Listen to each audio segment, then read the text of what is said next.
إن الدين عند الله الإسلام وما اختلف الذين أوتوا الكتاب إلا من بعد ما جاءهم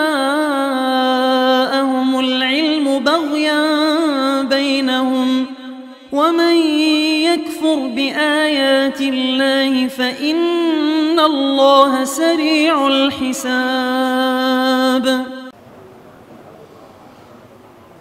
السلام عليكم ورحمة الله وبركاته.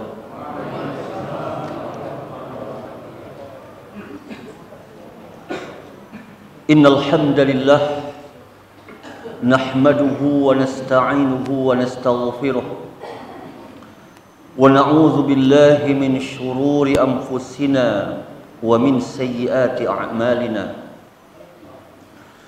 من يهده الله فلا مضل له ومن يضلل فلا هادي له. أشهد أن لا إله إلا الله وحده لا شريك له وأشهد أن محمدا عبده ورسوله. يا أيها الذين آمنوا اتقوا الله حق تقاته ولا تموتن إلا وأنتم مسلمون. يا أيها الناس اتقوا ربكم الذي خلقكم من نفس واحدة وخلق منها زوجها وبث منهما رجالا كثيرا ونساء واتقوا الله الذي تساءلون به والأرحام إن الله كان عليكم رقيبا. يا أيها الذين آمنوا اتقوا الله وقولوا قولا سديدا يصلح لكم أعمالكم ويغفر لكم ذنوبكم ومن يطع الله ورسوله فقد فاز فوزا عظيما. أما بعد فإن أصدق الحديث كتاب الله وأحسن الهدى هدى محمد صلى الله عليه وسلم وشر الأمور محدثاتها فإن كل محدثة بدعة وكل بدعة ضلالة وكل ضلالة في النار. Ma'asyiral muslimin, para ikhwah, Bapak Ibu yang semoga senantiasa dirahmati dan dimuliakan oleh Allah Tabaraka wa Ta'ala. Barakallahu fikum wa yahdikumullahu jami'an. Segala puji bagi Allah Tabaraka wa Ta'ala yang telah mengizinkan kita untuk bisa hadir pada malam hari ini, berjumpa di rumah Allah Ta'ala ini, di dalam majlis ilmu yang mulia ini. Ini dalam rangka mempelajari agama Allah Tabaraka wa Ta'ala, dalam rangka saling berwasiat dengan kebenaran dan saling berwasiat dalam kesabaran. Kemudian salawat dan salam semoga senantiasa tercurahkan selalu untuk Nabi kita yang mulia Muhammad sallallahu alaihi wasallam, yang telah membawakan untuk kita sebaik-baik petunjuk, yang tidak ada petunjuk yang lebih baik selain dari petunjuk Nabi sallallahu alaihi wasallam. Allahumma salli wa sallim ala nabiyina Muhammad wa ala alihi wa ashabihi wa ala man saru ala nahjihi wa tamassaka bi sunnatihi ila yaumiddin. Para ikhwah Bapak Ibu yang dirahmati dan dimuliakan oleh Allah Tabaraka wa Ta'ala, Nabi sallallahu alaihi wasallam lebih dari 1400 tahun yang lalu telah mengkhabarkan kepada kita kondisi umatnya di akhir zaman. Jadi kondisi ketika mereka diliputi oleh kehinaan, dikuasai oleh musuh-musuh mereka, maka jadilah kaum muslimin di akhir zaman adalah umat yang dilecehkan, direndahkan, Dan kondisi ini telah dikhabarkan oleh Nabi SAW dalam hadis yang sahih, dikeluarkan oleh Imam Abu Daud di dalam sunannya, disahihkan oleh Syalbani rahimahullah. Hadis dari Thauban radhiyallahu anhu, di mana Nabi SAW bersabda, yushikul umam an tada'a alaikum kama tada'al akalatu ila qus'atiha. Telah dekat masanya bangsa-bangsa kafir, umat-umat yang memusuhi Islam dan kaum muslimin, mereka saling panggil memanggil, saling himbau menghimbau, bekerja sama bersatu padu untuk menyerang kalian, untuk mengenyahkan Islam, dan untuk menguasai negeri-negeri kaum muslimin. Sebagaimana orang yang menyantap hidangan saling panggil memanggil agar bersegera menghadapi hidangan makanan dan menghabiskannya dan menyantapnya. Itulah perumpamaan yang telah dikhabarkan oleh Nabi sallallahu alaihi wasallam. Tada'a asalnya tatada'a, artinya panggil memanggil, himbau menghimbau. Ini memberikan isyarat bahwa sesungguhnya musuh-musuh agama Allah telah menjalin komunikasi, telah menjalin kerjasama, dan telah merancang sebuah program untuk menguasai negeri-negeri kaum muslimin. Nabi memberikan isyarat melalui hadis yang mulia ini. Jadi musuh-musuh agama Allah bersatu padu untuk menjajah negeri-negeri kaum muslimin dan untuk menghapus kaum muslimin dari peta dunia. Maka hadis ini merupakan di antara alamatun nubuwah, tanda-tanda kenabian Nabi Muhammad SAW, di mana beliau mengkhabarkan perkara yang gaib yang belum terjadi di masa hidup beliau, tetapi itu akan terjadi dan akan datang masanya. Dan kita hari ini mengatakan telah datang masanya, bukan akan datang, telah datang masa itu. Dan diumpamakan bangsa-bangsa kafir yang ingin menyerang kaum muslimin ini bagaikan orang yang begitu berselera untuk menghabiskan hidangan makanan. Ayo kita santap hidangan ini, ayo, panggil memanggil. Maka berebutlah mereka untuk menyantap hidangan tersebut. Maka kaum muslimin, negeri-negeri kaum muslimin diumpamakan bagaikan hidangan makanan yang menarik selera siapa saja yang melihatnya. Maka itulah negeri kaum muslimin. Allah menakdirkan negeri kaum muslimin adalah negeri yang penuh dengan kekayaan, yang membuat bangsa-bangsa kafir berselera sekali untuk menguasai negeri-negeri kaum muslimin. Dan mereka bersatu padu bagaimana bisa menguasai negeri kaum muslimin. Lalu para sahabat bertanya setelah mendengarkan hadis ini. Pertanyaan mereka adalah, wa min qillati nahnu yawma idzin ya Rasulullah, apakah karena kita di masa itu ya Rasulullah sedikit? Karena tergambar oleh para sahabat, kok berani lancangnya musuh-musuh Islam ingin menjajah kami? Apakah kami sedikit di zaman itu ya Rasulullah? Kok mereka bisa begitu beraninya? Apa jawaban Nabi sallallahu alaihi wasallam? Bal antum yawma idzin katsir. Bahkan kalian secara jumlah, kuantitas, jumlah kalian katsir, banyak. Bukan sedikit, kalian banyak. walakinnakum ghusaa'un ka ghusaa'is sayl. Akan tetapi kalian bagaikan buih yang dibawa oleh banjir. Tahu buih? Lihat banjir Bapak Ibu. Berkumpullah buih-buih itu dengan sampah-sampah. Lalu dipinggirkan, lama-lama buih itu meletup, lenyap. Dan Allah Ta'ala di dalam Al-Quran menyebutkan tentang buih ini. Menyebutkan tentang buih ini dalam surat Ar-Ra'du ayat 17.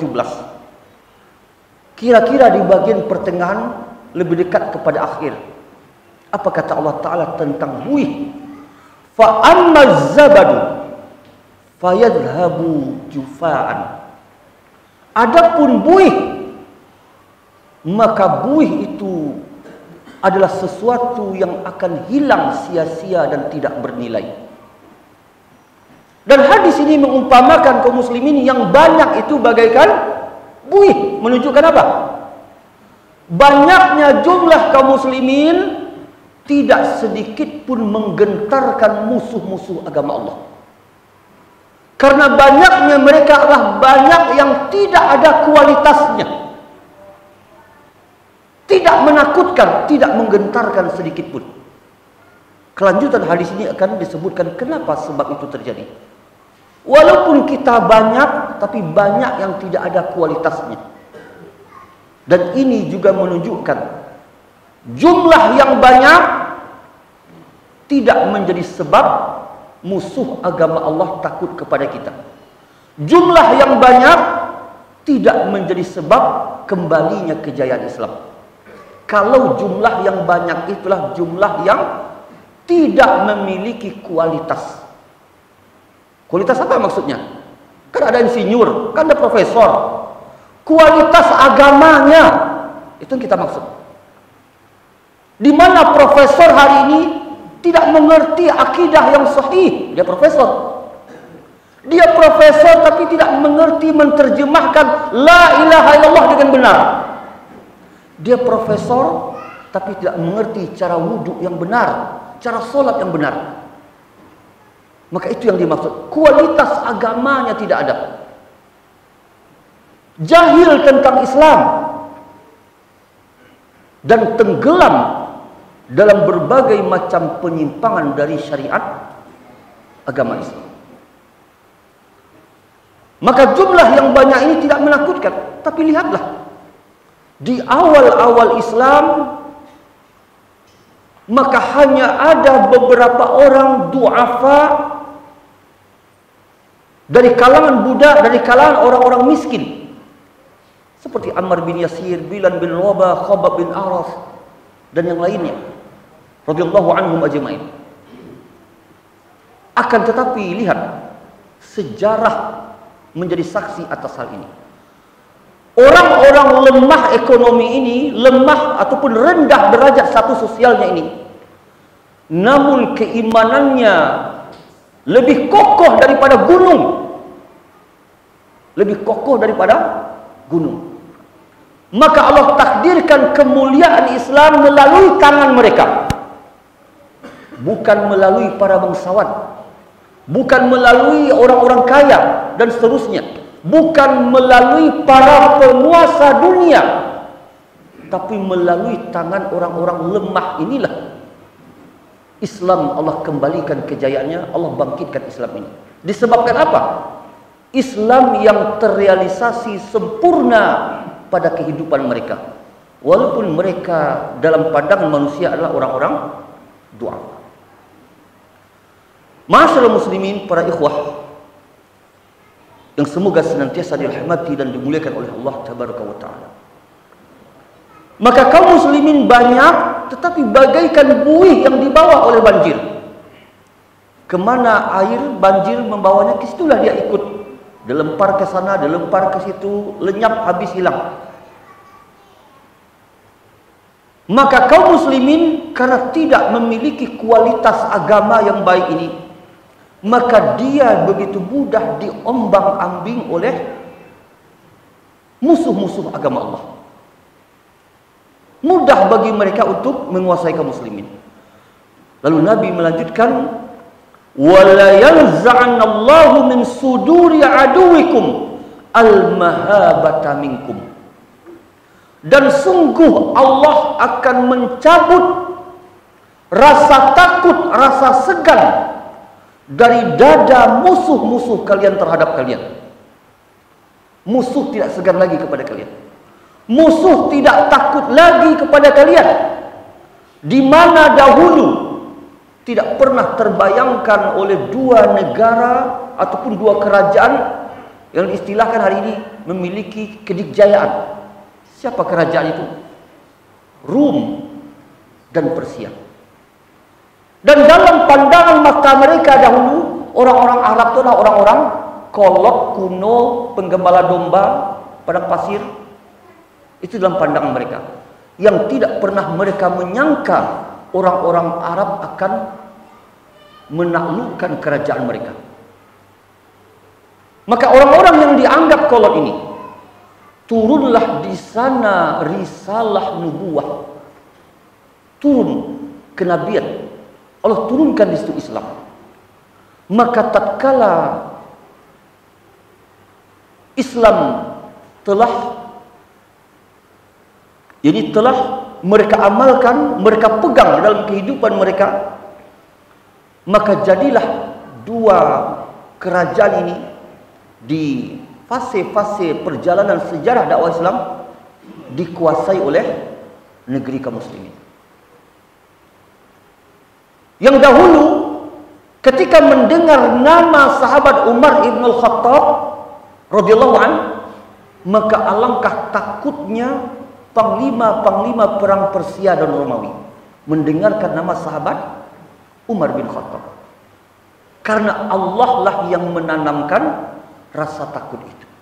Sebagaimana Allah Ta'ala berfirman, sanulqi fi qulubil ladzina kafarur ru'ba bima asyraku billah. Dan akan kami letakkan rasa takut di hati orang-orang yang mempersekutukan Allah itu. Di hati orang-orang kafir, Allah yang meletakkan rasa takut itu. Dan sekarang rasa takut itu Allah cabut.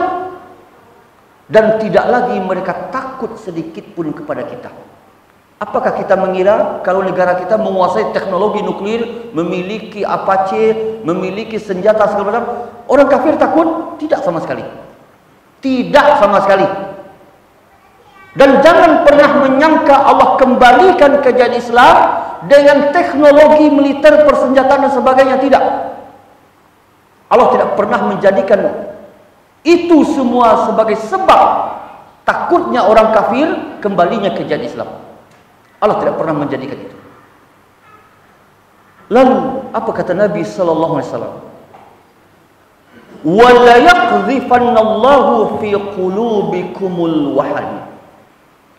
Dan Allah letakkan di dalam dada-dada kalian penyakit wahan, kelemahan. Ini dia penyakitnya. Nabi menyebutkan sebab dari semuanya itu. Sebab musuh-musuh agama Allah menguasai negeri-negeri kaum muslimin. Sebab mereka tidak lagi takut kepada kita. Apa sebabnya? Para sahabat bertanya, apa wahan itu ya Rasulullah? Maka Nabi menjawab, hubbud dunya wa karahiyatul maut. Cinta dunia dan takut mati. Ini dua hal yang berlazim-laziman. Siapa saja yang besar kecintaannya kepada dunia, mengharuskan dia membenci akhirat, yaitu membenci kematian. Dan semakin kecil kecintaan kepada dunia, maka semakin seseorang mencintai negeri akhirat dan tidak dia takut kepada kematian. Hadis ini ditafsirkan oleh para ulama dengan hadis yang lain. Atau hadis inilah yang menafsirkan hadis yang akan kita bacakan berikut ini. Hadis apa yang akan kita bacakan? Masih hadis yang dikeluarkan oleh Imam Abu Daud. Hadis dari Abdullah bin Umar radhiyallahu anhuma. Apa kata Nabi sallallahu alaihi wasallam? Idza tabaya'tum bil 'ainah, apabila kalian telah berjual beli dengan cara inah. Apa itu cara inah? Di zaman jahiliyah dahulu, seseorang membeli barang dengan cara kredit. Lalu sebelum lunas, dia jual lagi barang itu kepada tempat dia membeli tadi dengan harga yang lebih murah. Inilah bentuk riba di zaman jahiliyah. Bentuk jual beli riba mereka. Dan apabila kalian telah berjual beli dengan cara inah, cara riba, artinya apa? Apabila riba itu yang telah tersebar di tengah-tengah kaum muslimin, apabila muamalah haram itulah yang tersebar di tengah-tengah kaum muslimin, apabila kaum muslimin demi dunia mereka tidak peduli lagi halal atau haram, mau jual beli babi mereka jual, mau tipu menipu mereka lakukan, mereka muslim. Mereka tidak peduli lagi. Sebagaimana sabda Nabi SAW dalam hadis yang dikeluarkan oleh Imam Bukhari, ya'ti 'alan nasi zaman la yubali al-mar'u ma akhadha minhu aminal halal aminal haram. Akan datang zaman seseorang tidak lagi peduli harta dari mana dia mengambilnya, apakah halal ataukah haram, tidak peduli lagi. Maka apabila kondisi inilah yang terjadi di tengah kaum muslimin, idza tabaya'tum bil 'ainah, apabila kalian telah berjual beli dengan cara riba, kalian telah melakukan muamalah yang haram, lalu wa akhastum aznabal baqar, kalian memegang ekor-ekor sapi, yakni kalian telah disibukkan dengan peternakan. Karena dahulu itu dunia manusia itu, usaha mereka, kehidupan mereka apa? Pertanian, peternakan, perdagangan. Dan kalian telah disibukkan dengan peternakan kalian, memegang ekor-ekor sapi. Waraditum bizar'a, dan kalian telah redo dengan sawah dan ladang. Maksudnya, kalian telah disibukkan oleh dunia. Dan jadilah dunia ini dalam kehidupan kalian sesuatu yang menjadi tujuan puncak tertinggi kehidupan kalian. Tidak lagi akhirat. Tapi jadilah kehidupan dunia ukuran segala-galanya. Kehidupan dunia menjadi puncak tertinggi tujuan hidup kalian, bukan lagi akhirat. Apabila kondisi ini telah terjadi, jadi kaum muslimin telah tenggelam di dalam kehidupan dunia, bertindak lagi akhirat orientasinya. Wa taraktumul jihad, dan kalian tinggalkan jihad. Kalian tidak peduli lagi dengan agama Allah. Jangankan jihad dengan pedang dan tombak melawan orang-orang kafir, jihad menuntut ilmu saja tidak lagi kalian lakukan. Jangankan menghafal Al-Quran, bahkan kaum muslimin ada yang tak tahu mana itu batasa, tapi dia muslim. Bahkan kita pernah berjumpa dengan orang yang kata dia setelah dia bertobat, dia tidak pernah memasuki masjid selama 30 tahun. Tapi alhamdulillah dia telah bertobat. Inilah kondisinya, di mana kaum muslimin meninggalkan perhatian mereka kepada agama Allah, dan tidak lagi mereka peduli dengan agama Allah. Bahkan ketika agama Allah membutuhkan bantuan pertolongan mereka, walaupun Allah mampu menolongnya, mereka enggan untuk menolong agama Allah. Dan jadilah orang yang mengamalkan agama Allah terasing, sebagaimana hadis yang dikeluarkan oleh Imam Muslim, bada'al islamu ghoriban wa sayaudu ghoriban kama bada'a. Islam ini dahulunya asing dan akan kembali asing sebagaimana awalnya. Para ulama ketika mensyarah hadis ini menjelaskan kenapa dikatakan asing. Jawabannya adalah biqillati man yaqumu bihi wa yu'inu alaihi. Karena sedikitnya orang yang menegakkan amalan agama itu, dan karena sedikit pula yang mau menolongnya. Bahkan hari ini kita menjadi saksi. Yang membubarkan kajian-kajian tentang Al-Quran dan Sunnah siapa? Apakah orang Kristen?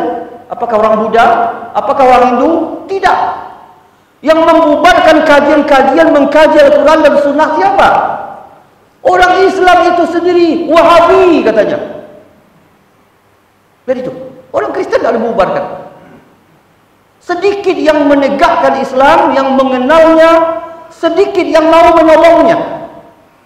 Maka jadilah ilmu keislaman ini terkubur dalam kitab-kitab berbahasa Arab yang penuh debu, yang tidak ada lagi yang mampu membacanya karena tidak ada yang perhatian. Ketika di zaman keterasingan itu, lalu seorang muslim berkata, qala Rasulullah sallallahu alaihi wasallam kaza wa kaza. Apa kata orang lain? Kok ajaran baru lu mah? Semenjak dahulu tidak pernah kami dengar seperti kau dah. Dia yang tidak dengar, dia yang tidak dengar. Dia yang tidak membaca. Nenek moyang kami tidak pernah mengajarkan itu dah. Maka kita tanya, nenek moyangnya abad keberapa hidupnya? Dan itu termaktub dalam Sahih Bukhari, hadis ini. Sedangkan Imam Bukhari hidup lebih dari 1000 tahun yang lalu. Mana yang lebih tua? Kalau masalah makan asam garam yang jadi kebanggaan, mana yang lebih tua dari Imam Bukhari? Tetapi jadilah Islam tidak dikenal, terasing, terkubur ajarannya dalam kitab-kitab usang yang telah berdebu, yang dimakan rayap. Karena tidak ada lagi yang menggalinya. Itulah kondisi umat Islam di akhir zaman. Wa taraktumul jihad, kalian tinggalkan jihad memperjuangkan agama Allah. Jika semuanya ini telah terwujud, telah ada, berjual beli dengan cara riba, muamalah haram, sibuk dengan dunia, tidak peduli dengan agama, meninggalkan jihad, maka apa kata Nabi SAW berikutnya? Sallatallahu alaikum dhullah. Ini dia. Allah akan kuasakan kehinaan itu kepada kalian. Sallato, menguasai. Dari situ asal kata sultan penguasa. Seperti seseorang yang menguasai bola. Ditendanglah bola itu sekehendaknya ke sana kemari, tidak henti-henti. La yanzi'uhu. Allah tidak akan mencabut kehinaan itu dari kalian selama-lamanya. Itu ketika kehinaan itu. Apa bentuk kehinaan itu? Dalam hadis yang kita bacakan sebelumnya. Bentuk kehinaan di sini adalah ketika musuh-musuh agama Allah menjajah negeri-negeri kaum muslimin, merampok kekayaan kaum muslimin. Itulah bentuk kehinaan. Dan akhirnya kaum muslimin dibantai, tidak bisa mengamalkan agamanya dan seterusnya. Sallallahu alaikum dhullah. Allah kuasakan kehinaan kepada kalian. La yanzi'uhu. Allah tidak akan mencabutnya selama-lamanya. Perhatikan, Allah tidak akan mencabutnya hatta tarji'u ila dinikum, sampai kalian kembali kepada agama kalian. Barulah Allah cabut kehinaan itu, sampai kalian kembali kepada agama kalian. Agama kita apa, Pak? Maksud kembali kepada agama itu kembali kepada apa? Kembali kepada kitabullah, Al-Quran, dan kembali kepada hadis-hadis Nabi SAW yang mulia. Adakah yang mau diajak kembali kepada Al-Quran dan Sunnah? Sangat sedikit. Menunjukkan apa? Allah belum akan mencabut kehinaan ini. Mau dunia ini masih ada umurnya 1000 tahun lagi, maka 1000 tahun lagi kaum muslimin dalam kehinaan sampai mereka mau kembali kepada Al-Quran dan Sunnah, lalu berpegang dengan isinya dan melaksanakan kandungannya, melakukan apa yang diperintahkan dalam Al-Quran tersebut dan meninggalkan apa yang dilarang, kembali kepada Islam yang kafah. Inilah sebab terangkatnya kembali kehinaan, dan inilah dia sebab yang dikhabarkan Nabi SAW yang beliau tidak pernah berdusta. Yang pasti akan terjadi apa yang beliau khabarkan, disebabkan tidaklah beliau berucap kecuali ucapan beliau adalah wahyu. Wa ma yantiqu 'anil hawa in huwa illa wahyu yuha. Tidaklah yang beliau ucapkan yang sesuai dengan selera hawanya, tidak. Tapi yang beliau ucapkan adalah wahyu yang telah diwahyukan. Dan wahyu yang telah diwahyukan itu mengkhabarkan kehinaan ini akan terangkat, kemuliaan ini akan kembali diraih apabila kembali kepada agama, bukan kepada yang lain. Kembali kepada mazhab tidak, tetapi kembali kepada din. Dalam maksud apa? Kembali kepada Islam yang kafah, akidahnya, ibadahnya, muamalahnya, ahkamnya, seluruhnya. Inilah yang menyebabkan kemuliaan itu Allah kembalikan. Namun ingatlah, cara apa saja yang diusahakan oleh kaum muslimin untuk mengenyahkan kehinaan ini dan mengembalikan kemuliaan ini, selain dari cara yang disebutkan ini, tidak akan pernah berhasil selama-lamanya. Mungkin ada yang berpikir, kalau kaum muslimin semuanya S3, mudah-mudahan kemuliaan ini terwujud kembali. Tidak. Kalau kaum muslimin semuanya kaya, mungkin kemuliaan ini bisa diraih. Tidak. Kalau kaum muslimin menguasai teknologi militer, kemuliaan ini bisa diraih. Tidak. Allah tidak pernah menjadikan itu sebagai obat dari penyakit ini. Allah menjadikan hanya satu obat: kembali kepada Islam, Al-Quran dan As-Sunnah. Namun ketika solusi-solusi lain yang dicari, maka hanya akan memperparah penyakit kehinaan yang menguasai umat ini. Karena Allah tidak pernah menjadikan itu sebagai obat. Samalah ibaratnya orang yang sakit demam, dia mengkonsumsi kerekel untuk mengobati demamnya, maka semakin hari semakin sakitlah dia. Kecuali dia bodrek, dia makan jadilah. Sedangkan Allah tidak pernah menjadikan batu kerekel sebagai obat. Itu perumpamaannya. Dan berusaha orang-orang yang tidak menyenangi Islam mengalihkan hal ini. Diarahkanlah kaum muslimin kepada solusi lain. Diarahkan kepada solusi lain. Apa solusi lain tersebut? Bagaimana kalau kita merebut kekuasaan? Kalau kita jadi presiden, mungkin bisa kita kembalikan ke jalan Islam ini. Kata mereka seperti itu.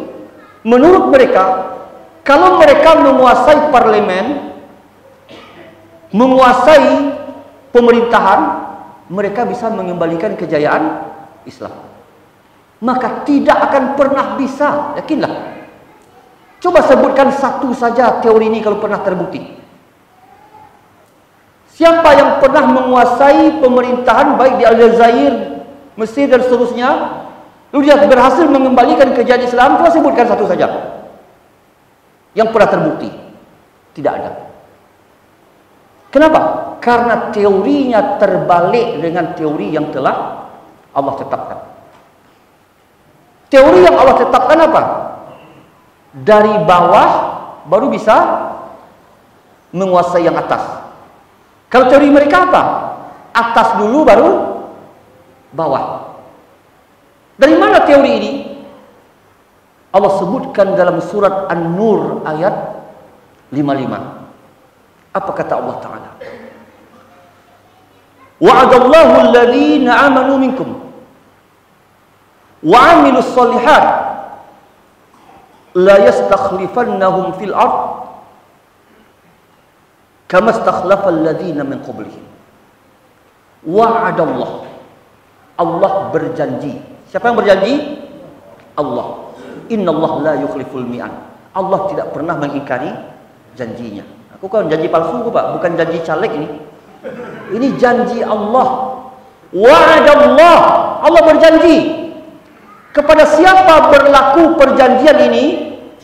Bukan kepada orang kaya, bukan kepada insinyur, bukan kepada ahli teknologi, tetapi kepada setiap orang alladzina amanu minkum wa 'amilus shalihat.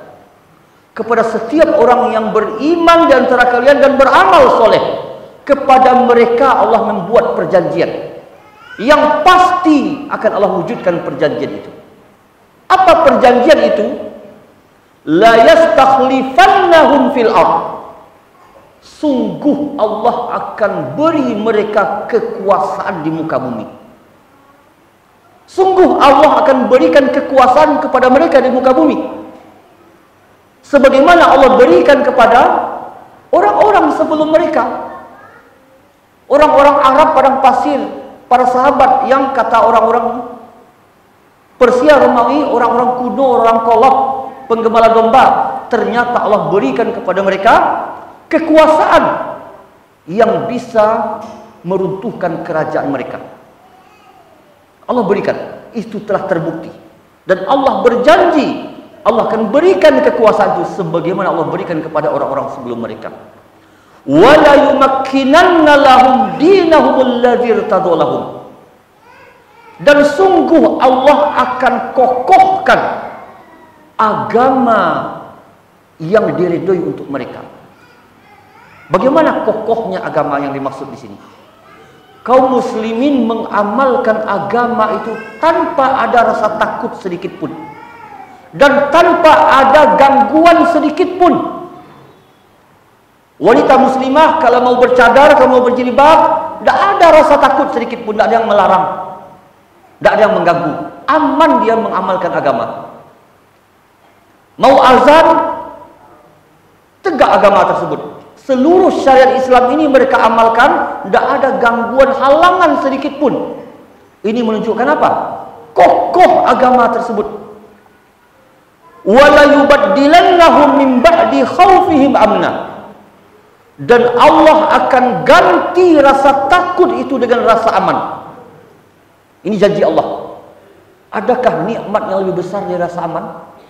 Coba Pak bayangkan kalau zaman itu adalah tahun 45, bisakah kita kumpul gini Pak? Atau tahun gejolaknya PKI, bisakah kumpul kita hari ini? Tidak bisa kita kumpul, ditangkap kita semua nih. Tidak aman, tidak bisa mengadakan pengajian. Maka rasa aman itu nikmat yang besar. Kalau ada rasa aman, makan batambuh, lalok, bakaruh. Itu kalau rasa aman. Coba kalau tidak aman. Coba kalau tidak aman. Mau makan nih rasa-rasa peluru mau datang kepala kita. Mau tidur rasa-rasanya bom mau meledak. Kan gitu. Itulah rasa aman itu Allah berikan. Itu janji Allah. Sekarang rasa aman itu masih ada enggak? Jangankan di pasar Pak, di masjid kita ada aman, terompa kita, sandal kita mau hilang nih. Itu di masjid tidak aman, sandal kita tidak aman. Besok keluar kita masjid, mana sandal kita? Motor kita tidak aman. Dan Allah berjanji akan mengubah rasa takut itu dengan rasa aman. Tapi apa kata Allah setelah itu? Ya'budunani wa la yusyrikuna bi syai'a. Hendaklah mereka beribadah kepadaku dan tidak mempersekutukan aku dengan sesuatu pun. Makanya belum Allah berikan, karena masih banyak umat ini yang tidak mau mengibadati Allah. Karena masih banyak umat ini yang tenggelam dalam kesyirikan. Dia sholat, tapi dia datang ke dukun. Dia katakan dalam solatnya, iyyaka na'budu wa iyyaka nasta'in. Hanya kepada Engkau kami menyembah ya Allah. Hanya kepada Engkau kami mohon pertolongan. Itu dalam solat. Di luar solat bagaimana? Kadukun nasta'in. Kadukun kami minta tolong. Gimana akan Allah berikan janjinya? Kita tidak memenuhi persyaratan yang ditetapkan oleh Allah. Kalau kita memenuhi persyaratan, Allah berikan janji itu. Allah berikan kembali kemuliaan Islam ini. Allah angkat kembali derajat umat ini. Allah kokohkan agama ini. Tetapi jadilah kita orang yang beriman dan beramal soleh, yang mentauhidkan Allah, dan hilang hapus kesyirikan itu di tengah-tengah umat ini. Ma'asyiral muslimin, para ikhwah, Bapak Ibu yang semoga senantiasa dirahmati dan dimuliakan oleh Allah tabaraka wa taala. Maka ini dia janji Allah dan teori Allah. Jadi apabila umat ini telah menegakkan yang namanya iman, amal soleh, tauhid, baru Allah berjanji, Allah berikan kekuasaan. Aku tidak dibalik teorinya. Kita kuasai dulu negara ini, baru setelah itu kita tegakkan iman dan amal soleh. Maka tidak pernah terwujud. Karena teori kita berbeda dengan teori Allah.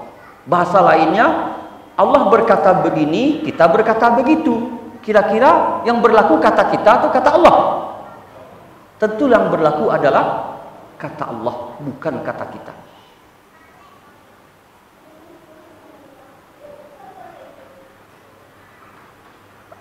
Sahabat Umar Ibn Khattab radhiyallahu anhu, tatkala kaum muslimin telah menaklukkan negeri Rum, maka diserahkanlah kekuasaan negeri Rum ini. Itu yang ketika itu menguasai Baitul Maqdis. Maka diserahkanlah kekuasaan Baitul Maqdis kepada kaum muslimin. Maka dimintalah Amirul Mukminin Umar bin Khattab untuk langsung menerima serah kekuasaan ini. Pergilah sahabat Umar memakai onta dengan pembantunya. Kadang beliau di atas, kadang pembantunya yang di bawah, gantian. Pembantu di atas, sahabat Umar di bawah. Habis itu sahabat Umar lagi di atas, pembantunya di bawah. Dan sahabat Umar radhiyallahu anhu memakai baju, baju orang Arab, baju yang dah lusuh penuh debu. Lalu sesampainya di sana bertemu dengan Abu Ubaidah bin Al-Jarrah dan sahabat-sahabat yang lain. Sahabat Umar meletakkan sandalnya di ketiaknya, lalu diambil tali ontanya dibawa ke tempat minum onta. Lupa kata sahabat bahwa engkau wahai Amirul Mukminin akan bertemu dengan pembesar-pembesar Rum dengan kondisi seperti ini. Sandal dikepit di sini. Ini khalifah ini menguasai 2/3 dunia, bukan Indonesia dikuasainya, 2/3 dunia. Apa jawaban Umar radhiyallahu anhu? Inna kunna adzalla qaum. Dahulu kita adalah kaum yang paling hina. Fa'azzanallahu bil Islam. Lalu Allah muliakan kita dengan Islam. Fa mahma natlubul izzata bi ghairi ma azanallahu bihi adalanallah. Jika kita mencari kemuliaan bukan dengan sesuatu yang Allah telah memuliakan kita, ini Islam. Jika kita mencari kemuliaan dengan selain Islam, azallanallah, Allah akan hinakan kembali kita. Bukan sandal yang megah yang membuat saya mulia, itulah bahasa lainnya. Bukan pakaian yang berkilat yang membuat Islam itu mulia. Tetapi persia takut disebabkan Islam yang tegak pada diri para sahabat. Bukan permasalahan penampilan. Walaupun pakaian lusuh, sandal dikepit di ketiak, dia sendiri yang menarik tali ontanya dan pembantunya naik di atas onta itu. Raja menarik tali onta, pembantu di atasnya. Maka tidak kita jadi hina disebabkan itu. Itu yang ingin disampaikan sahabat Umar. Kita itu akan hina kapan? Kalau Islam yang telah membuat kita mulia ini kita campakkan. Itulah yang membuat kita hina. Kemuliaan apa yang ada pada seseorang yang memiliki tabungan 1 triliun, investasi kekayaan di mana-mana, solat tidak. Kemuliaan apa itu? Lebih mulia seseorang yang sudah 2 hari tidak makan, tinggal di pondok gubuk buruk, tetapi tidak pernah tinggal solatnya. Lebih mulia dia. Maka ubahlah cara pandang kita. Kemuliaan yang Allah berikan bukan karena dunia, tapi karena pengamalan kita terhadap Islam. Dan Islam inilah yang telah memuliakan kita. Sebab Islam ini. Lalu kita cari sebab yang lain, maka tidak. Allah tidak menjadikan sebab kemuliaan umat ini pada dunia mereka, tetapi Allah jadikan sebab kemuliaan umat ini pada agama Islam yang mereka amalkan dalam kehidupan mereka. Salat kita lanjutkan ba'da salat Isya. Wassallallahu ala nabiyyina Muhammad wa ala alihi washabbihi wasallam. Subhanakallahumma wa bihamdika asyhadu an la ilaha illa anta astaghfiruka wa atubu ilaik. Assalamualaikum warahmatullahi wabarakatuh.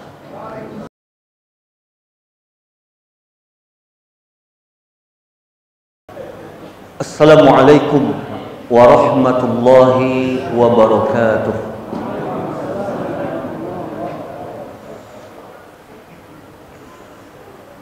Alhamdulillahi rabbil alamin, hamdan katsiran thayyiban mubarakan fihi kama yuhibbu rabbuna wa yarda. Ashhadu an la ilaha illallah wahdahu la syarika lah, wa ashhadu anna Muhammadan abduhu wa rasuluh. Allahumma salli wa sallim ala nabiyyina Muhammad wa ala alihi wa ashabihi wa ala man saru ala nahjihi wa tamassaka bi sunnatihi ila yaumiddin. Ittaqullaha haqqa tuqatih wa la tamutunna illa wa antum muslimun. Ma'asyiral muslimin, para ikhwah yang semoga senantiasa dirahmati dan dimuliakan oleh Allah tabaraka wa taala. Barakallahu fikum wa yahdikumullahu jami'an. Dari apa yang telah kita jelaskan pada sesi yang pertama tadi, maka kita bisa menyimpulkan dari hadis-hadis Nabi SAW yang telah kita bacakan bahwa penyebab kehinaan ini menyelimuti kaum muslimin kembali kepada 2 sebab utama. Yang pertama adalah penyimpangan dari syariat Islam, menyimpang dari agama Allah Ta'ala, yang sumbernya disebabkan kebodohan terhadap Islam itu sendiri. Itulah sebab penyimpangan. Dan yang kedua adalah menjadikan dunia sebagai tujuan tertinggi kehidupan mereka, yang menyebabkan mereka tenggelam dalam kehidupan dunia itu dan tidak mereka lagi berorientasi kepada akhirat atau tidak memprioritaskan akhirat. Adapun yang pertama, penyimpangan dari syariat Islam, jatuh kepada yang mungkar, jatuh kepada yang haram, menyimpang dari akidah yang benar, terjatuh ke dalam syirik, menyimpang dari petunjuk Nabi SAW, jatuh kepada bid'ah. Maka semuanya bersumber sebabnya adalah kejahilan, kebodohan terhadap dini Islam. Dan tentu saja kebodohan ini karena tidak belajar. Innamal ilmu bitta'allum. Ilmu itu hanya diraih dengan belajar. Dan rendahnya semangat untuk mempelajari Islam, atau sedikitnya orang yang mempelajari Islam terkait dengan sebab yang kedua, sibuk dengan dunia. Maka tanyalah orang-orang yang terbelenggu kaki mereka untuk mendatangi majelis ilmu. Apa alasannya? Abang sibuk Pak? Bukan sibuk jalan kaki, tapi sibuk karena dunianya. Sibuk karena umumnya seperti itu, yang membuat mereka terhalang mempelajari agama Islam karena kesibukan dunia. Dia saling terkait. Dan ilmu agama ini jadilah dalam pandangan mereka, ilmu agama ini bukan lagi mereka pandang dengan pandangan kemuliaan. Bahkan di antara kaum muslimin lebih kagum mereka kepada anak-anak tetangga yang pandai bahasa Korea, bahasa Jepang, bahasa Inggris daripada anak-anak yang pandai bahasa Arab.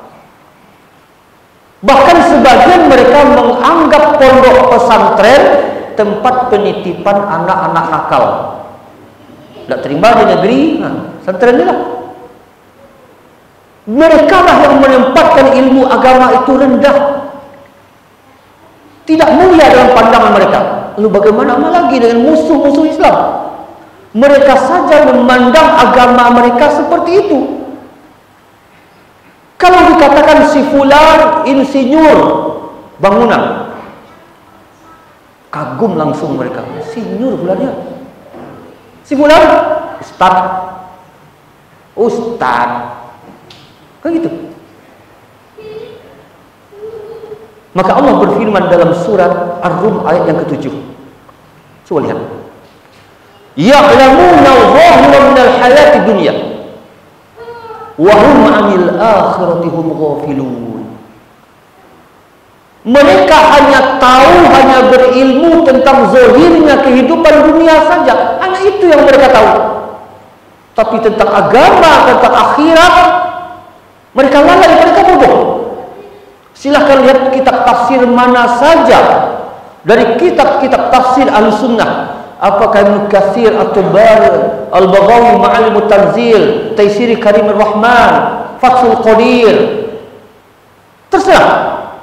Para ulama berbeda ungkapan, tapi maknanya satu. Apa maknanya? Mereka hanya pandai tentang dunia, tapi tidak mengerti agama.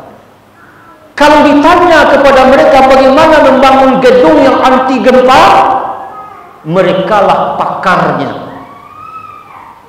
Tanyalah bagaimana menjadi pebisnis yang sukses, mereka pakarnya. Bagaimana membuat pesawat terbang, mereka ahlinya. Tapi tanyalah makna la ilaha illallah, tak paham sedikit pun. Tanyalah cara berwudu yang benar, cara sujud yang benar, bahkan tidak mengerti cara rukuk dan sujud yang benar. Tetapi mereka tentang dunia, merekalah pakarnya, merekalah ahlinya. Dan ayat ini merupakan celaan kepada orang yang berilmu tentang dunia tetapi bodoh tentang agama. Dan dalam kondisi kaum muslimin diliputi oleh kejahilan tentang agamanya, dan sedikit demi sedikit tercabutlah ilmu itu. Bagaimana tercabutnya ilmu? Nabi SAW bersabda, Innallaha la yaqbidul ilma intiza'an yantazi'uhu. Allah tidak akan mencabut ilmu ini secara spontan, sekali cabut bodoh semua, tidak. Walakinna yaqbidul ilma biqabdil ulama. Tapi Allah cabut ilmu itu dengan mencabut para ulama.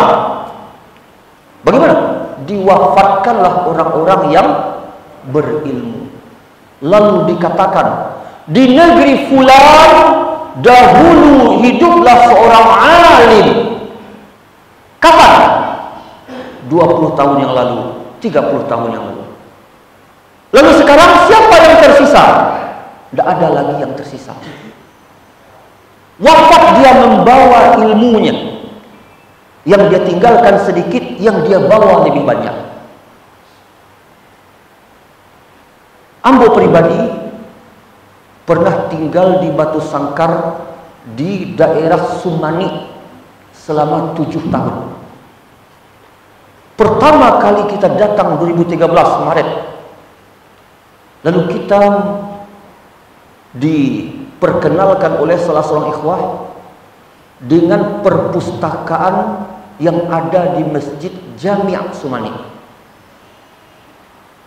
Maka tampaklah oleh kita kitab-kitab Arab yang tak lagi terurus, yang telah berdebu, yang banyak. Maka saya mengira ini adalah milik seorang ulama kalau ini. Banyak. Disitulah kita bertemu kitab Sahih Bukhari yang belum ada nomornya. Kita cocokkan dengan Sahih Bukhari kita yang telah ada nomor. Sama persis. Tapi belum ada nomornya. Di situ kita bertemu. Dan kita cari siapa yang punya ini. Yang punya ini adalah yang bernama Bapak Mahludin Yatim namanya. Pak Mahludin Yatim. Pernah jadi mantan wali negari di situ. Dialah yang memiliki kitab. Dialah ahli ilmu di sini dulu. Dan dia telah wafat 20 tahun yang lalu. Ketika itu ya, 20 tahun yang lalu. Dan semenjak dia wafat, lalu waktu itu kita kan 2013. Berarti selama 20 tahun tidak ada lagi yang membaca kitab-kitabnya. Penuh debu, tidak lagi terurus. Lalu kita bersihkan dengan teman, kita susun lagi, kita letakkan per babnya. Kitab hadis, kitab tafsir, kita susun. Itulah kondisi. Ketika dia wafat, maka terkubur ilmu di dalam kitab-kitab dan tidak ada yang bisa membacanya. Maka jika kondisi ini yang terjadi, Allah cabut para ulama. Lalu apa setelah itu? Ittakhadhan nasu ru'usan juhalan. Akhirnya manusia menjadikan orang jahil sebagai rujukan dalam agama mereka. Wa idza su'ilu, apabila mereka ditanya, fa'aftau bi ghairi ilmin, maka mereka berfatwa tanpa ilmu. Fadallu wa adallu, akhirnya mereka sesat dan menyesatkan. Maka jadilah umat ini diliputi penyimpangan, kesesatan akibat apa? Akibat ilmu itu telah tercabut dengan wafatnya para ulama. Tentu saja ketika tidak ada lagi ulama, siapa yang naik menjadi rujukan? Orang yang tidak berilmu. Apa andalannya kalau ditanya? Gimana hukum ini, Pak? Boleh-boleh saja. Jawabannya sedikit. Menurut Ambo boleh-boleh saja, Pak. Menurut Ambo boleh-boleh saja. Tidak ada dalam agama ini yang boleh-boleh saja tanpa dalil. Boleh itu dengan dalil, tidak boleh pun dengan dalil. Begitu agama. Namun karena ilmu yang tidak ada lagi, akhirnya jadilah tampil orang-orang yang juhalan, yang tidak berilmu. Dan ditanya tentang hukum-hukum agama, maka dia pun memberi fatwa tanpa ilmu. Dan itu terbukti di negeri itu juga. Kan kalau di negeri itu yang menjadi apa istilahnya? Dianggap tokoh agama itu tuanku, kan gitu. Maka ada salah seorang tuanku di atas mimbar dalam kajian. Dia mengatakan jual beli anjing boleh berdasarkan hadis. Dia bacakan hadisnya. Nahan Nabi sallallahu alaihi wasallam samanal kalb illa kalbas soid. Nabi SAW melarang harga jual beli anjing. Melarang itu mengharamkan. Illa kalbas soid, kecuali anjing pemburu. Maka anjing untuk berburu, kata dia, kan itu buru-buru, rombong-rombong, grup-grup pemburu babi ini ada, Pak. Kecuali anjing, berarti boleh berdasarkan hadis ini jual beli anjing berburu. Sampai kabar itu kepada kita. Maka ketika kita ada jadwal kajian, maka kita singkap dan kita bantah kejahilannya. Hadis yang dia bacakan, hadis yang dikeluarkan oleh Imam An-Nasai di dalam sunannya. Dan Imam An-Nasai ketika menyebutkan hadis ini dalam sunannya, nahan Nabi sallallahu an samanil qalbi illa kalbasaid. Beliau menyebutkan illa kalbasaid, ini tidak sah. Yang benar hanya sampai samanil qalb. Tidak ada kecualinya. Yang mengatakan mengecualikan anjing pemburu ini tidak sah riwayatnya, tidak benar. Yang benar apa? Nabi melarang mengharamkan harga jual beli anjing. Titik. Tambahan ini tidak sah dari Nabi SAW. Begitu. Ulama yang mencantumkan hadis ini dalam kitabnya, dia sendiri mengatakan tambahan ini palsu, tidak sah. Dan orang ini tidak tahu mana sah atau tidaknya. Tidak tahu dia. Karena dia jugalah yang telah pernah berkata. Dia menyindir kita. Ada pula orang sekarang kan gitu. Ini hadis palsu, hadis dhaif. Apa pula masalahnya? Mau hadis palsu, mau hadis dhaif, mau hadis asli, yang penting kan hadis. Itu kata dia. Yang penting kan hadis. Kita bantah lagi besoknya. Bagaimana kita membantah? Kita tanya ibu-ibu. Karena kajiannya banyak dari ibu-ibu. Gimana menurut ibu-ibu? Ini air putih bersih 1 gelas. Ada lagi gelas air rawa atau limpahan, air sungai. Mana yang lebih ibu pilih untuk diminum? Air sungai kah, air rawa kah, atau air putih bersih? Itu air putih bersih, Ustaz, kata ibu-ibu. Lalu ada orang yang berkata, gimana menurut ibu-ibu? Apa pula perlu dipermasalahkan, yang penting kan air. Tidak bisa dia menerima. Untuk urusan perut, kita memilih yang steril. Kalaupun salah minum, paling-paling sakit perut. Tapi kalau hadis palsu dikonsumsi, apa yang sakit? Agama kita sakit. Karena mengkonsumsi hadis-hadis palsu. Maka tampil seperti itu. Dan dia salah pula. Kalbasoid yang dimaksud bukan anjing buru babi. Soid itu binatang buruan yang halal. Kita latih anjing itu untuk berburu kijang. Berburu kijang, rusa, bukan untuk buru babi. Apalagi itu adalah pengecualian yang tidak sah. Maka jadilah harga jual beli anjing haram, tidak halal. Namun karena kejahilan, dia menghalalkan yang haram. Lihat, alangkah beraninya. Pada ini menakutkan ini. Berkata atas nama agama Allah, menghalalkan yang haram, mengharamkan yang itu berbahaya sekali. Berdusta atas nama Nabi SAW, ancamannya neraka. Dalam hadis yang sahih, Bukhari, Muslim dan yang lainnya, hadis yang mutawatir, diriwayatkan lebih dari 70 orang sahabat. Bahkan sebagai ulama yang meneliti sampai 200 orang sahabat. Nabi SAW bersabda, "Man kadzaba 'alayya muta'ammidan falyatabawwa maq'adahu minan nar." Siapa yang sengaja berdusta atas namaku, persiapkan tempat tinggalnya di atas api neraka. Ancaman yang besar dari Nabi SAW bagi orang yang berdusta atas namanya. Maka inilah kebutuhan. Akhirnya tersebarlah hadis-hadis palsu, bahkan tersebar ajaran yang bukan Islam menyusup ke dalam Islam, lalu disangka bagian dari Islam. Yang aslinya bagaimana? Yang asli tidak dikenal lagi. Jadilah kondisinya seperti apa? Kertas putih, Bapak Ibu. Kertas putih, tahu kan? Kertas putih tidak ada warna apapun. Lalu datanglah berbagai macam warna, kita percikkan. Sehingga jadilah kertas putih itu tidak lagi memiliki satu titik pun kecuali telah kena oleh warna. Kecuali satu titik yang tidak kena. Ada satu titik yang tidak kena. Apa kata orang? Titik yang tidak kena itu berwarna putih. Maka orang mengatakan warna putih ini sama dengan warna-warna yang lain. Padahal tidak. Warna putih adalah warna aslinya, tidak sama dengan warna-warna yang lain. Tapi orang tidak mengenalnya. Kenapa? Karena tidak tahu ketika aslinya gimana bentuknya.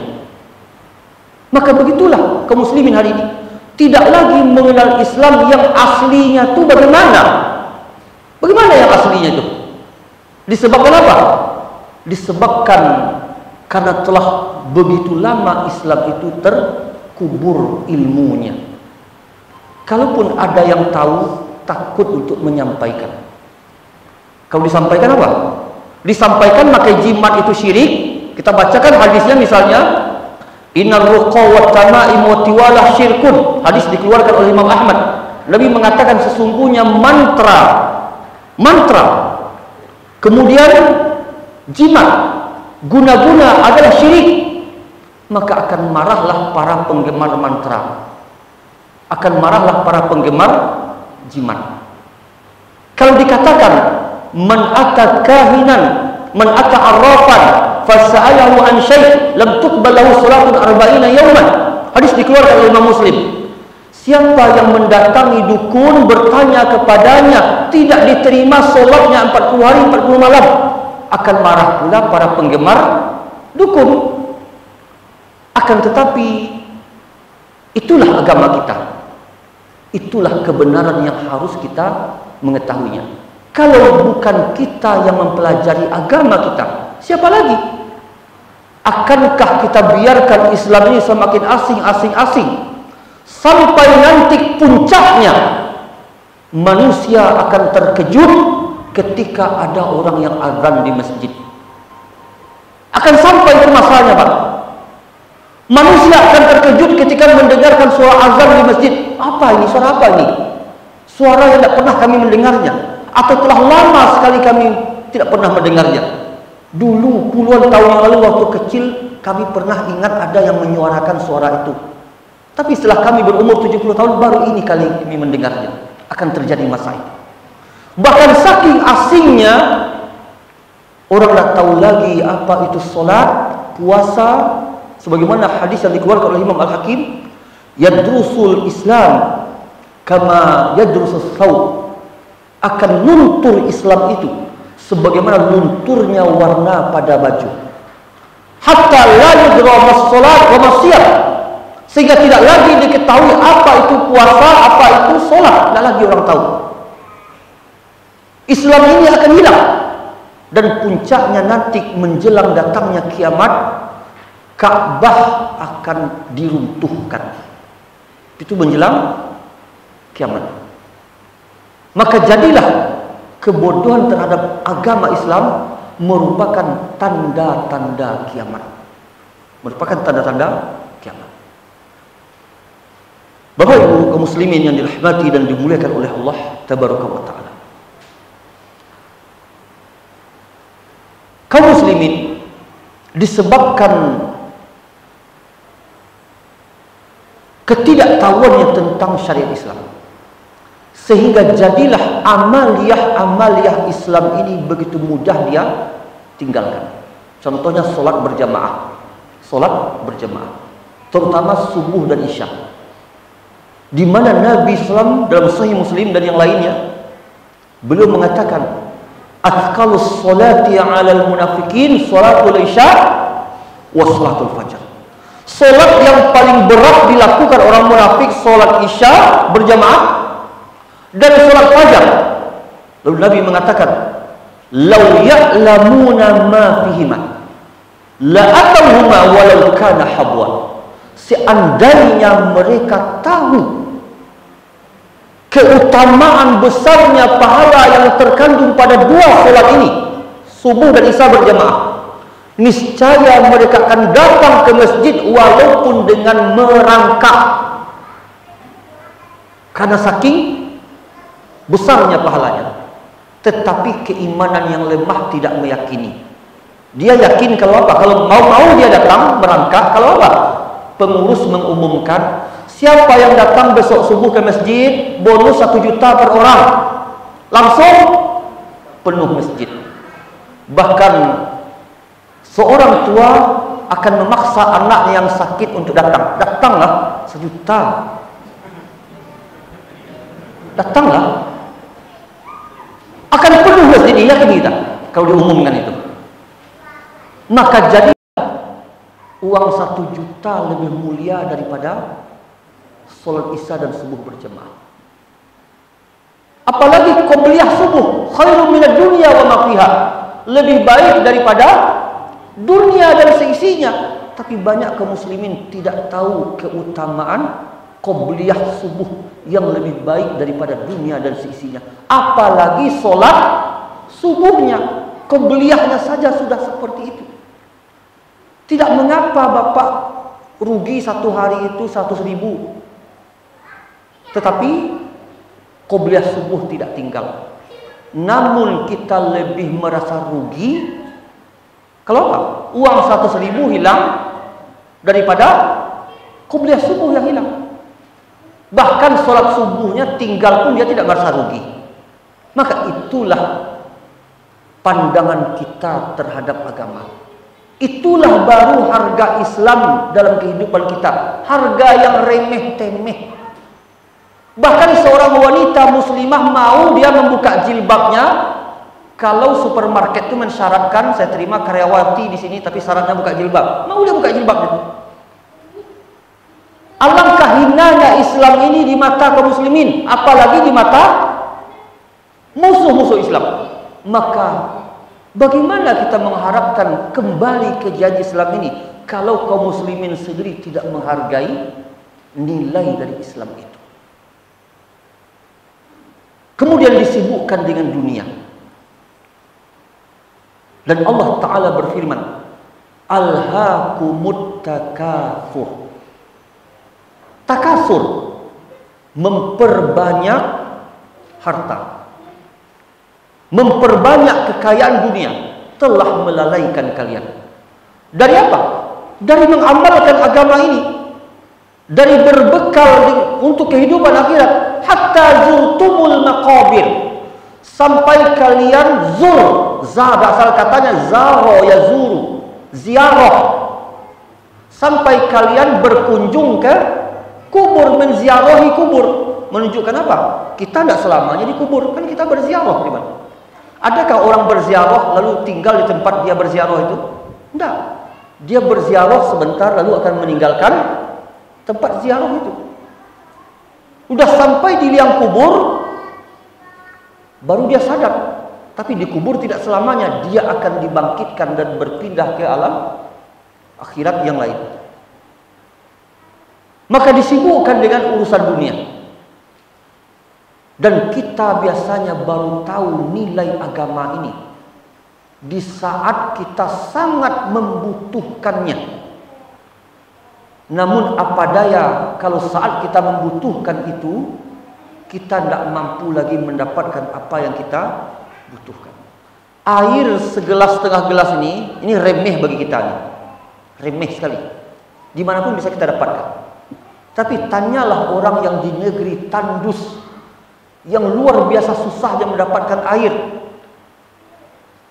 yang kadangkala seharian tidak minum, haus, kering kerontang tenggorokannya.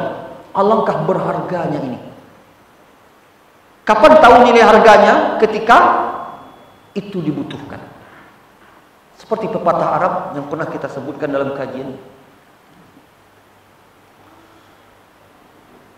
Syabrul ardi minas sahil, sejengkal tanah di tepi pantai. Huwa fi nazaril ghariq, dalam pandangan mata orang yang tenggelam di lautan. Ahmanu min zahabil ard, lebih tinggi nilainya daripada emas yang ada di bumi ini. Emas yang ada di bumi ini lebih berharga bagi orang itu sejengkal tanah di tepi pantai. Cobalah kita berdiri di tepi pantai, ada orang sedang tenggelam di tengah, dilihatnya kita berdiri. Apa yang ada dalam pikirannya? Apa yang ada dalam pikirannya? Berangan-angan dia, seandainya saya bisa mencapai sejengkal tanah di tepi pantai. Dia berangan-angan. Tapi apa daya? Dia tenggelam di lautan. Disitulah dia baru tahu nilai sejengkal tanah di tepi pantai. Disitulah dia tahu harga tanah di tepi pantai yang pernah dia injak ketika dia tenggelam di lautan. Maka ketika datang sakratul maut, disitulah orang tahu nilai akhirat yang akan dia datangi. Kenapa? Jika dia seorang muslim, maka ditampakkanlah sebelum meninggalnya tempat dia di akhirat. Begitu juga orang yang buruk, tahu dia inilah tempatnya siksa di akhirat. Maka disitulah dia tahu bahwa agamalah yang bisa menyelamatkannya. Akan tetapi apa daya, nyawa telah sampai ke tenggorokan. Nyawa telah sampai ke tenggorokan. Setelah sampai di alam kubur, baru orang tahu nilai ucapan asyhadu an la ilaha illallah, asyhadu anna muhammadar rasulullah. Baru dia tahu ternyata subhanallah yang dia ucapkan satu kali saja nilainya sangat dibutuhkan di negeri akhirat. Disitulah orang tahu 1000 perak yang dia infakkan nilainya sangat dibutuhkan di akhirat. Dan Nabi SAW bersabda dalam Sahih Muslim, ittaqun nar walau bisyiqqi tamrah, man istata'a minkum ayyastatira minan nar walau bisyiqqi tamrah falyaf'al. Siapa yang bisa membentengi dirinya dari api neraka, walaupun hanya dengan sedekah separuh korma. Tahu korma Bapak Ibu? Separuhnya. Maka kalau dia bisa membentengi dirinya dari api neraka dengan sedekah separuh korma, maka hendaklah dia lakukan. Hendaklah dia lakukan. Di situ baru kita tahu nilai sepiring nasi yang kita berikan kepada fakir miskin. Di situ kita baru tahu nilai seteguk air yang kita berikan kepada kaum muslimin. Nilai 1000 rupiah. Dan seandainya orang ini bisa kembali ke dunia, maka dia akan berpesan kepada sanak familinya, kekayaan saya yang jumlahnya 1 triliun itu infakkan semuanya. Dia akan berkata seperti itu. Tidak peduli dia mau ada yang ditinggalkan untuk ahli warisnya, tidak peduli dia. Seandainya dia bisa melakukan itu, maka akan dia perintahkan anak istrinya, infakkan seluruh harta saya. Karena di situ dia baru tahu nilai 1000 rupiah yang dia infakkan. Kapan itu? Ketika api yang dia lihat kanan kiri, depan muka belakang, semuanya hanyalah api. Lalu amal soleh, ucapan subhanallah, sedekah, ternyata itulah yang membentengi dirinya dari api. Di situ kita tahu orang yang tenggelam, coba bawakan kepadanya emas 1 koper. Dia sedang tenggelam, datang kita pakai perahu. Ini emas 1 koper Pak. Apa jawaban dia? Saya tidak butuh itu. Saya butuh pelampung yang bisa menyelamatkan nyawa saya dari bahaya tenggelam. Lalu kita bawakan pelampung, tapi harganya seluruh kekayaan Bapak. Ambillah. Dia akan menjualnya. Ambillah seluruh kekayaannya untuk membeli sebuah pelampung. Akan dia berikan itu. Yakin kita. Kenapa? Kondisinya sangat membutuhkan. Dan sekarang butuhkah kita dengan ilmu agama? Sangat butuh sekali. Tapi kita tidak sadar. Sebagaimana butuhnya bumi yang tandus, yang telah bertahun-tahun tidak disirami hujan, sangat butuh kepada tetesan-tetesan air hujan yang turun dari langit. Maka hati yang tandus sangat butuh kepada siraman hidayah yang tidak mungkin dia dapatkan di meja domino, tidak mungkin dia dapatkan di supermarket, tapi hanya dia dapatkan di mana? Di majelis ilmu. Karena itulah majelis ilmu dinamakan dalam hadis Nabi SAW Riyadul Jannah, taman-taman surga. Karena disitulah seseorang diharapkan mendapatkan hidayah yang menjadi sebab yang memasukkan dia ke dalam surga. Bapak Ibu yang dirahmati dan dimuliakan oleh Allah Ta'ala, demikian saja yang bisa kita sampaikan. Semoga bermanfaat bagi kita semua. Sebelum kita tutup, Silahkan jika ada di antara ikhwah, bapak ibu yang akan memberikan pertanyaan yang mungkin kita memiliki ilmu untuk menjawabnya, dan mana yang kita tidak memiliki ilmu untuk menjawabnya, maka akan kita katakan wallahu ta'ala a'lam. Allah yang lebih mengetahui. Jadi silakan Pak. Apa perbedaannya tauhid dengan Al-Quran dan Sunnah? Kita harus kembali kepada tauhid apa Al-Quran dan Sunnah, karena kan kata si Allah itu hanya dua, Ibrahim dan Muhammad. Apakah kita kembali kepada ajaran Ibrahim apa Muhammad yang mensempurnakan Islam? Ya. Allah Subhanahu wa taala berfirman dalam Al-Qur'an, kita lihat ayatnya.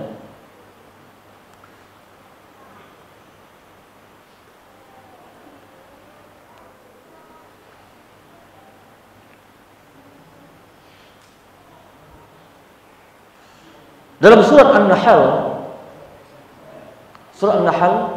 ayat 123, apa kata Allah Ta'ala? Summa awhayna ilaika, kemudian kami wahyukan kepada engkau wahai Muhammad. Apa yang Allah wahyukan? Anittabi' millata Ibrahim hanifa wa ma kana minal musyrikin. Ikutilah millahnya Ibrahim yang hanif. Allah perintahkan Nabi mengikuti agama Ibrahim yang hanif, dan dia tidak termasuk orang-orang musyrik. Para ulama ketika menjelaskan tafsir dari millah Ibrahim, yang dimaksud adalah mengibadati Allah saja dan tidak mempersekutukannya dengan sesuatu pun. Itulah millah Ibrahim. Itulah millah Ibrahim. Jadi mengikuti agama tauhid, karena ajaran yang Allah turunkan kepada Nabi Ibrahim alaihissalam, sembahlah Allah saja dan jangan persekutukan Allah dengan sesuatu pun. Begitu pula yang Allah perintahkan kepada Nabi kita Muhammad sallallahu alaihi wasallam. Pokoknya sama, usulnya sama. Namun yang berbeda dengan nabi-nabi terdahulu itu apa? Syariatnya. Syariatnya yang berbeda. Ada syariat Nabi Ibrahim yang tetap sampai hari ini kita amalkan, seperti khitan, basunat atau bahasa kampung. Kemudian menyembelih hewan korban. Kemudian Nabi Ibrahim juga telah melakukan tawaf dan seterusnya. Namun millah Ibrahim yang dimaksud ini adalah ayya an ta'budallah wahdah la syarikalah. Engkau menyembah Allah saja dan tidak engkau mempersekutukannya dengan sesuatu pun.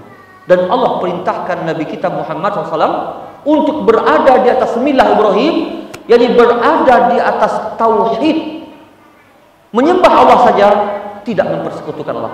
Jadi millah Ibrahim ini maksudnya bukan nama aliran. Karena ada pula sekarang orang membuat nama aliran millah Ibrahim. Bukan itu yang dimaksud. Tapi yang dimaksud adalah mentauhidkan Allah dalam bentuk, yakni menafikan setiap sesembahan selain daripada Allah. Karena pelaku musyrik, dia menyembah Allah ya, tapi juga menyembah selain Allah. Dia sembah Allah, dia sembah juga berhala. Itu musyrik namanya. Tetapi muwahhid, orang yang bertauhid, maka hanya Allah saja yang dia sembah. Seperti yang kita istilahkan pada kajian di mana? Masjid Makmur Halimah. Allah itu jangan dijadikan nomor satu. Jangan dijadikan nomor satu. Kenapa? Tahu kan, Bapak? Kenapa tidak boleh Allah dijadikan nomor satu? Kalau tidak tahu tanya ibu-ibu. Karena kalau nomor satu ada nomor dua. Itu yang syirik. Allah nomor satu, masih ada nomor dua. Dia meminta kepada ya Allah, nomor satu itu. Setelah dia sebut ya Allah, setelah dia sebut ya Allah apa lagi? Ya Syekh Abdul Qadir Jailani, ya Sunan Kalijaga, ya Syekh Burhanuddin. Allah tetap nomor 1, tapi setelah itu ada nomor 2 dan 3. Itu yang syirik. Sedangkan yang tauhid itu apa? Satu-satunya hanya Allah. Ada orang dia berkorban hari raya korban untuk Allah, datanglah 10, 11, 12, 13 Zulhijjah, maka dia pun berkorban onta, sapi, kambing untuk Allah. Tetapi setelah itu dia bawa juga ayam hitam ke kuburan keramat, dia sembelih juga, berkorban juga dia di sana. Ini namanya syirik, karena dia tidak hanya untuk Allah, tetapi untuk selain Allah dia juga berkorban. Padahal dia mengatakan dalam solatnya, inna solati wa nusuki wa mahyaya wa mamati lillahi rabbil alamin. Apa makna nusuki? Itu kan ayat Al-Quran asalnya Pak, dalam surah Al-An'am kalau tidak salah. Qul inna solati wa nusuki wa mahyaya wa mamati lillahi rabbil alamin. Katakanlah Muhammad, sesungguhnya solatku wa nusuki. Apa kata Ibnu Abbas? Makna nusuki adalah zabhi, sembelihanku, kurbanku. Solatku, kurbanku hanyalah untuk Allah. Karena itu siapa yang berkorban, menyembelih hewan untuk selain Allah, sama hukumnya dia dengan sujud kepada selain Allah. Kalau nampak orang sujud kepada batang kayu, batu, apa kata kita? Apa kata kita? Syirik, ya kan? Tapi kalau nampak orang menyembelih di kuburan yang dianggap wali Allah, apa kata kita? Tidaklah kita katakan syirik. Tidak. Kita katakan itu apa? Itu nazar, itu wasilah. Pada sama, Allah menggandengkan antara solat dengan sembelihan. Ya, ketika Allah menggandengkan antara solat dan sembelihan, yang dalam solat itu ada ruku dan sujud, maka berarti sama hukumnya. Inna solati wa nusuki. Apalagi dalilnya? Dalil yang lain, fasolli li rabbika wanhar. Solatlah karena Rabb engkau dan berkorbanlah. Berarti solat dan ibadah sembelihan ini dua ibadah yang agung. Apabila dipalingkan kepada selain Allah, seseorang jatuh dalam kesyirikan. Ada hadis yang cukup panjang, yang hadis ini menurut para ulama sahih mauqufan kepada sahabat Thariq bin Syihab, di mana dalam kisah hadis ini dikatakan, dakhulal jannata rajulun fi dzubabin. Ada orang masuk surga karena seekor lalat. Ada pula yang masuk neraka karena seekor lalat. Lalu ada yang bertanya, kok ada orang masuk surga karena seekor lalat, masuk neraka karena seekor lalat? Maka beliau menjawab, marra rajulani ala qaumin lahum sonam. Ada dua orang muslim yang berjalan melewati satu perkampungan yang memiliki berhala yang mereka sembah. La yujawizu ahadan hatta yuqarriba lahu syai'an. Mereka tidak mengizinkan seorang pun lewat di sana, kecuali wajib orang itu mempersembahkan korban kepada berhala itu. Mau lewat, ditangkap orang itu. Kalau mau lewat, mau selamat, berkorban untuk berhala kami. Maka ditangkap dua orang ini. Maka dikatakan kepada yang pertama, qarrib, berkorbanlah engkau untuk berhala kami. Apa kata orang ini? Laisa indi syai'un qarrib. Saya tidak mempunyai sesuatu yang bisa saya korbankan. Saya tidak bawa ayam, saya tidak bawa domba. Apa kata orang ini? Apa kata orang tersebut? Qarrib walau zubaban. Berkorbanlah walaupun dengan seekor lalat. Lalat tahu Bapak Ibu? Langau. Maka ditangkaplah langau itu, dibawa ke altar persembahan, lalu dipotong kepalanya, dipersembahkan. Tapi di hari kiamat dakhalan nar, masuk dia ke dalam neraka. Kenapa? Karena mempersembahkan korban untuk selain Allah. Lalu yang kedua dikatakan kepadanya, qarrib walau zubaban, berkorbanlah walaupun seekor lalat. Apa kata yang kedua? Ma kuntu la uqarribu indallah, saya tidak akan berkorban sesuatu pun untuk selain Allah. Lalu dipenggal kepala orang ini, mati. Tetapi Allah masukkan dia ke dalam surga. Menunjukkan di sini, jangan nilai kepala onta, kepala sapi, kepala kambingnya. Walaupun ini kepala lalat cuman, tapi kalau itu untuk selain Allah, tetaplah itu syirik namanya. Karena hakikat syirik mempersembahkan ketundukan ibadah kepada selain Allah. Bahkan seseorang bisa jatuh syirik hanya karena sebuah klakson. Nah, gimana itu Bapak Ibu? Bisa terjadi? Itu dia Pak. Mau lewat jembatan angker untuk menyatakan ketundukan kepada jin yang ada di sana, titit. Itu dia. Walaupun hanya dengan itu. Karena maksudnya apa? Maksudnya adalah untuk tunduk kepada selain Allah. Apalagi yang lebih parah, mempersembahkan hewan korban. Disebutkan oleh Az-Zamakhsyari, dia mengatakan bahwa orang-orang jahiliyah dahulu kanu idza ishtaru daron aw banauha, mereka dahulu apabila ingin membeli rumah atau ingin membangun rumah, au istakhraju 'ainan, atau ingin menggali sumur, mengeluarkan mata air, zabahu zabihatan khaufan an tusibahumul jin, maka mereka sembelihkanlah hewan korban di pondasi rumah itu atau di tanah yang akan digali sumur tadi, disembelih hewan, ayam atau apapun, karena takut kalau jin penghuni tempat itu menimpakan bahaya kepada mereka. Khawatir ya, maka dia nampakkan ketundukan kepada jin. Istilah apa? Disogoklah jin itu pakai sembelihan agar tidak diganggu. Ini katanya pesilat kok takut sama jin. Apa bukti takut sama jin? Sebelum bersilat kita darahi lapangan dulu Pak.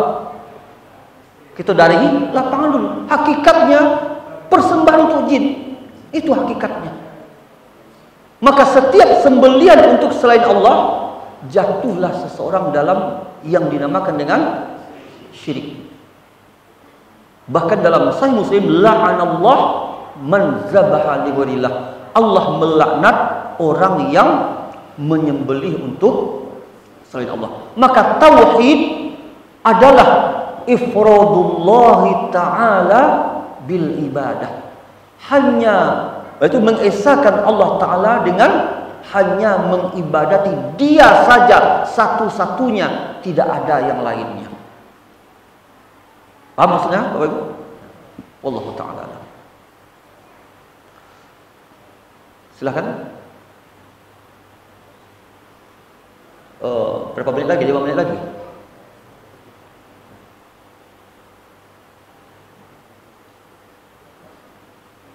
Ada.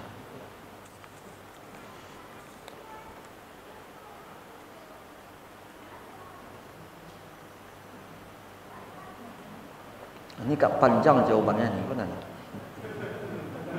Ya. Namun kita jawab secara umum saja. Seperti yang telah kita sebutkan dalam tema kajian ini, bahwa kejayaan Islam, kemuliaan Islam, kalau itu yang ingin kita maksud, maka tidak ada cara kecuali dengan kembali kepada agama ini. Itulah caranya. Adapun dengan cara, ayo kita bikin partai, kita kuasai negara ini, tidak akan yakinlah. Tanyalah orang yang pernah, ada yang berhasil di negara manapun, tanyalah. Oh, dia maksudnya ingin menjayakan Islam, ayo kita bikin partai, kita ikut kompetisi, kita bersaing. Kalau kita menang, jaya Islam nih. Coba sebutkan satu saja siapa yang telah pernah membuktikan Islam jaya disebabkan itu. Di Aljazair pernah partai Islam berkuasa. Akan tetapi, adakah kejadian Islam itu dikembalikan? Tidak, karena memang bukan itu obat yang Allah takdirkan. Kalau masih saja kita mencari-cari sebab yang lain, habis hari, yakinlah. Sedangkan Nabi SAW menjayakan umat ini hanya butuh waktu berapa tahun? 20 tahunan lebih, atau 23 tahun. Jaya umat ini dikuasai dunia, bahkan 2/3 dunia. Bahkan ketika Nabi telah berkuasa dan Islam telah tersebar, terdengarlah oleh Nabi SAW ada satu berhala yang masih tegak di negeri yang jauh. Berhala itu bernama Zulkhulasah. Maka gelisahlah hati Nabi SAW. Dipanggilnya sahabat Jarir bin Abdullah. Ya Jarir, ala turihuni min Zulkhulasah? Tidakkah engkau ingin menyenangkan hatiku dari Zulkhulasah, nama berhala tadi? Maka bangkitlah sahabat Jarir bin Abdullah membawa satu pasukan. Negeri mana? Negeri tempat berhala, negeri yang jauh. Jauh dari Madinah. Dibawa satu pasukan hanya untuk meruntuhkan satu berhala. Maka begitulah kalau tauhid itu telah tegak. Tetapi ketika tauhid itu yang tidak tegak, Islam itu lemah, jangankan meruntuhkan berhala di negeri yang jauh, menanggalkan jimat tangkap plastik di leher anak kita saja kita tak mampu. Tak mampu kita. Kenapa? Mintuo yang pemasangan Pak aja lah. Gitu Pak. Alangkah lemahnya. Alangkah lemahnya kita. Lalu bagaimana kita berpikir menjayakan Islam dengan seperti itu? Maka mesti dimulai dengan apa? Dengan membangun agama kita, keluarga, masyarakat sedikit demi sedikit. Betul butuh proses, ya butuh proses, butuh waktu. Tidak ada yang instan, itu tidak ada. Tetapi orang yang tidak sabar, dia ingin instan, bikin partai. Kalau kita begini, kalau kita begini, kalau kita begini, begini, kalau katanya. Akhirnya, kalaupun jadi, ternyata dia lupa dengan agamanya. Gimana nggak lupa? Waktu 5 tahun cuma, masa pula memikirkan Islam? Belum waktu 5 tahun, modalnya nggak kebalik kan? Gimana pula memikirkan Islam? Modalnya nggak balik. Waktu 5 tahun cuma. Kira-kira apa yang dipikirkan orang dalam waktu 5 tahun itu? Umat ini dia pikirkan, kami akan menjayakan Islam. Tidak kan? Karena waktunya cuma 5 tahun, waktu yang sedikit. Karena itu kembali kepada prinsip tadi. Hanya ada satu cara, yakni apa yang telah Allah gariskan. Dan kita tidak memiliki pilihan. Kalau sakit kita apa? Tidak ketujuh prokol minum botrek. Asal masih mengandung parastamol, kan? Masih ada pilihan. Tapi ini tidak ada pilihan yang lain. Allah Ta'ala berfirman dalam surat Al-Ahzab, ya, wa ma kana lil mu'minin wa la mu'minatin idza qadallahu wa rasuluhu amran ay yakuna lahumul khiyaratu min amrihim. Tidak layak bagi seorang mukmin, laki-laki ataupun perempuan, apabila Allah dan Rasulnya telah memutuskan satu perkara, mereka masih memiliki pilihan-pilihan yang lain. Surat Al-Ahzab ayat 36. Ayat ini Allah Ta'ala mengatakan tidak boleh, tidak layak seorang mukmin mencari-cari pilihan yang lain ketika Allah telah menetapkan ini dia. Perkara telah ditetapkan, keputusan telah ditetapkan. Tidak boleh lagi cari pilihan yang lain. Kalau betul kita beriman. Kalau masih mencari pilihan yang lain selain dari apa yang Allah pilihkan untuk kita, maka kita akan tersesat sebagaimana Allah Ta'ala melanjutkan, wa may ya'sillahu wa rasulahu faqad dhalla dhalalan mubina. Siapa yang mendurhakai Allah dan Rasul, maka dia sesat dengan kesesatan yang nyata. Kenapa? Karena dia tidak mau menerima resep obat dari Allah. Dia cari resep yang lain. Dia menolak resep obat dari Allah, obat kehinaan umat ini. Tidak mau dia terima. Dia mencari resep-resep yang lain. Akhirnya jatuh dia ke dalam kesesatan. Dan sakit tak kunjung-kunjung sembuh. Umat tetap dalam kehinaan. Karena obatnya tidak, resepnya tidak dipergunakan. Allah lah yang paling tahu. Kemuliaan itu dari Allah. Tentu Allah pula yang paling tahu cara mendapatkan kemuliaan tersebut. Penyakit dari Allah, Allah pula yang menurunkan obatnya. Maka Allah yang paling tahu mana itu obatnya. Dan obatnya telah Allah tunjukkan. Kecuali tidak Allah tunjukkan, ya. Kecuali Allah tidak menunjukkan. Nabi hanya mengkabarkan, Allah timpakan kehinaan, selesai. Allah tidak tunjukkan obatnya. Bisalah kita mengira-gira. Mungkin obatnya adalah kembali kepada kitab Tajul Muluk, atau mungkin obatnya kembali kepada kitab Mujarobat, atau obatnya mungkin kembali kepada kitab filsafat. Ternyata tidak. Obatnya adalah kembali kepada din. Yang din itu sumbernya adalah Al-Quran dan hadis-hadis Nabi Sallallahu Alaihi Wasallam. Wallahu ta'ala. Cukup pas jam 9 Pak Ibu. Ya, mudah-mudahan apa yang kita bahas ini bermanfaat bagi kita semua dan kita mendapat ilmu yang bermanfaat. Allahumma inna nas'aluka ilman nafi'an wa rizqan thayyiban wa amalan mutaqabbalan.